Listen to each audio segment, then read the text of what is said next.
Makakausap naman ngayong araw ni Pangulong Noynoy Aquino ang hari ng Malaysia sa ikalawang araw ng kanyang state visit doon. May news to go si Sherian Torres. Sherian?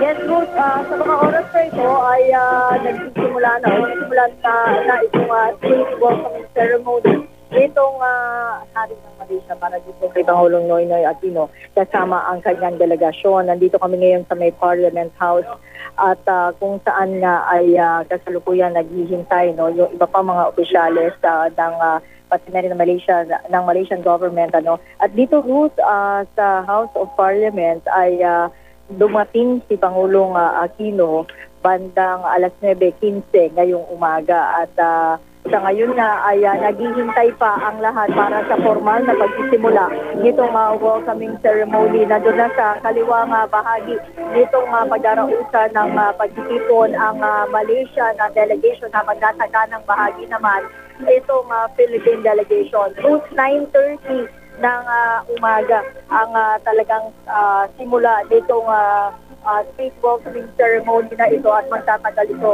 9:50 ngayong umaga bago naman susundan ito ng state drive ng hari ng Malaysia na si Majid Dayang G. Pertuan Agong at kung saan ay ihahatid niya si Pangulo Aquino pabalik sa Mandarin Hotel kung saan ito nakapilit. Magkakaroon din ng sandaling tulong itong si Pangulo Aquino kay Prime Minister Najib Razak doon sa naturang hotel.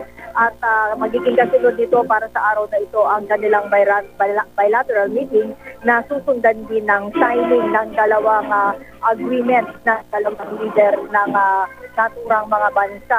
Magkakaroon din sila ng joint press statement. Mag-i-issue sila ng mga formal na pahayag matapos ang signing of the bilateral agreement at susundan naman ito ng pakikipagpulong din ni Pangulong Aquino sa grupo ng Malaysian businessmen. At ngayong araw na ito, Ruth, masasabi na hectic ang schedule ni Pangulo Aquino dahil matatapos ito bandang alas 11 pa ng umaga sa pamagitan ng state banquet na ibibigay sa kanya ng hari ng Malaysia. Yan muna ang latest mula dito sa aming nalalagyan sa Malaysia, Maricel. Maraming salamat, Sherian Torres.